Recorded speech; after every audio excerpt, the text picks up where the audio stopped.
So dear students, let's go to the. We are going to learn about the pulley. Page number 71. George Herbert, 1593 to 1633. Pulley बोला जाता है जिसको अपन ने देखा होगा, जो कुएं के ऊपर होती है, वेल के ऊपर व्हील टाइप, जिसपे से अपन we can fetch water from the well, पानी अपन खींच सकते हैं उस पे से। बहुत सारी जगहों पे पुली का यूज़ किया जाता है, मशीनरीज के अंदर, टेक्नोलॉजी के अंदर। सो यहाँ पे pulley means different, something different. When God has made human being, he has given some gifts to the human being. That concept is explained in this poem. So listen carefully. George Herbert has written this poem. Was a Welsh poet. ये Welsh का poet था. He was a priest by profession. इसका business क्या था? Professionally ये priest था, father था. He wrote religious poems with a lot of imagery and conceits.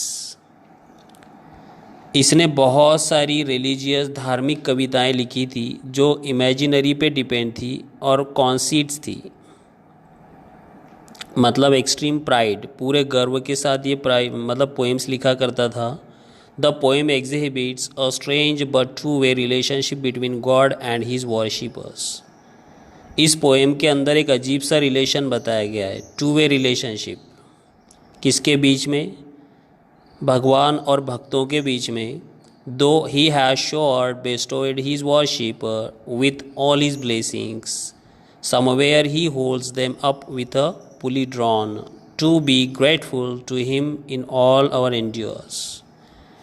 ये बात अलग है कि भगवान ने हमें हर एक वरदान से नवाजा है, हर एक वरदान उसी ने हमें दिए हैं, अपने भक्तों को, वर्शिपर्स को दिए हैं. लेकिन साथ ही साथ कभी कभी वो हमें स्ट्रिक्टली होल्ड कर लेता है. अब वो होल्ड जब करता है तो वहाँ पे एक पुली यूज़ करता है ताकि हमें उस संकट से निकाल सके और अपने काम जो हम करते हैं उसको अच्छे तरीके से अपन कर सके. इसलिए वो हमें कभी कभी स्ट्रिक्टली पकड़ भी लेता है. God gives so many precious gifts to the devotee, but at the same time God also expect something in return. भगवान ने हमें बहुत सारे प्रेशियस गिफ्ट्स दिए हैं, अनमोल तोहफे दिए हैं, लेकिन बदले में वो भी हमसे कुछ चाहता है. What does he expect, why does he withhold. वो हमसे क्या चाहता है, उसकी इच्छा क्या है, और वो हमें कभी कभी स्ट्रिक्टली क्यों पकड़ लेता है, हमें संकट में क्यों डाल देता है. मीन्स टू से the pulley shows how God lifts man towards himself. ये जो कविता है द पुली, ये हमें दिखाती है, शो करती है कि भगवान किस तरीके से हमें उठाता है, ऊपर उभारता है, with the pulley of restlessness. लेकिन किस चीज़ के साथ? एक ऐसी पुली के साथ जो रेस्टलेसनेस से बनी है, मतलब जहाँ पे आराम नाम की कोई चीज़ नहीं है. What is distinctly metaphysical about the poem is that a religious nation is conveyed through a secular scientific image. अगर हम डायरेक्टली देखें तो ये पोएम एक मेटाफिज़िकल है, जहाँ पे दो चीज़ों का मिक्सचर हमें इस पोएम में दिखाया जाता है. एक तो रिलीजियस नेशन के बारे में और दूसरा सेक्युलर साइंटिफिक इमेज के बारे में. दोनों चीज़ों को इस पोएम में अच्छे से कवि ने शो किया है. So let's start the explanation of the poem. In the first stanza the writer poet wants to says that when God has first made man, जब भगवान ने सबसे पहले मानव को बनाया, उसका स्टैचू बनाया, having a glass of blessing standing bye, उसने साइड में एक ग्लास रखा, उस ग्लास के अंदर सारे के सारे वरदान भरे हुए थे. Let us said he, pour on him all we can. फिर उसने खुद से कहा, चलो ये ग्लास इस स्टैचू के ऊपर मैं डाल देता हूँ, उंडेल देता हूँ, उसके ऊपर पोवर कर देता हूँ. Let the world's riches which dispersed lie contract into a span. और जिससे वरदान अगर डालेंगे तो हम बहुत सारी, मतलब वेल्दी पर्सन हो जाएंगे. चारों ओर हमारे शरीर में जैसे ही भगवान स्टैचू के ऊपर डालेगा, उंडेलेगा उस ग्लास को, सारे वरदान उस स्टैचू के अंदर फैल जाएंगे, स्प्रेड हो जाएंगे बहुत ही कम समय में। और जैसे ही वो फैलेंगे शरीर के अंदर, तुरंत एक जगह जमा हो जाएंगे, कलेक्ट हो जाएंगे। So strength first made a way. तो सबसे पहले जगह जो ली थी वरदानों में, वो स्ट्रेंथ ने ली। सबसे पहले कौन जाकर जमा हुआ? Strength, then beauty flowed, then wisdom, honour, pleasure. उसके बाद ब्यूटी, फिर ज्ञान, विजडम, फिर ऑनर, रिस्पेक्ट, और उसके बाद खुशी, प्लेजर। इतने सारे वरदानों ने अपनी अपनी जगह एक साथ बना ली। When almost all was out, God made us stay.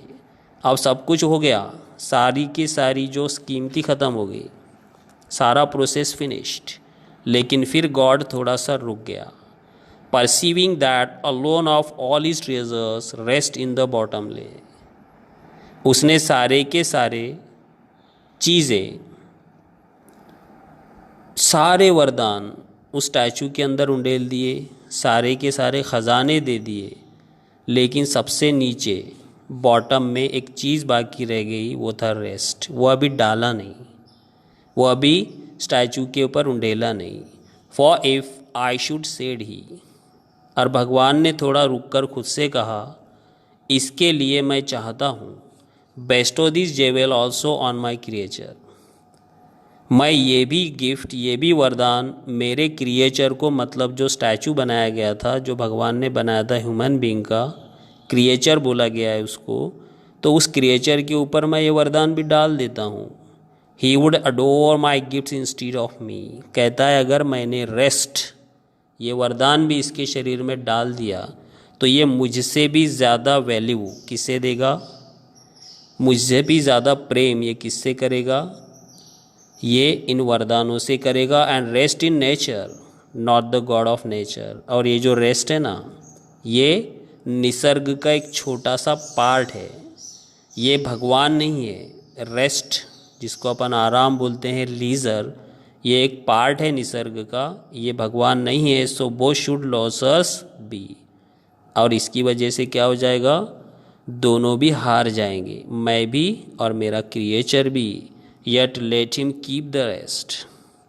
अभी इसे आराम करने दो, but keep them with repining restlessness. लेकिन इसके बाद इसके जीवन में हमेशा कंटिन्यूअस अनेक्जिटी रहेगी।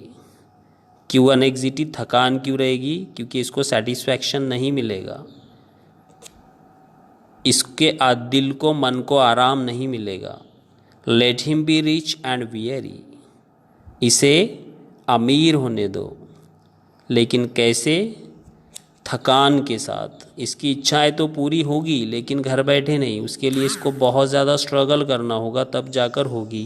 That at last if goodness lead him not, yet weariness may toss him to my breast. कहता है कि अगर इसके गुडनेस ने इसको मुझ तक नहीं पहुंचाया, तो इसका वियरीनेस, इसकी थकान, इसकी एनेक्जिटी से मुझ तक ज़रूर खींच कर लाएगी। और ये जो पुली है वो है यही, जिसको अपन बोल सकते हैं रेस्ट।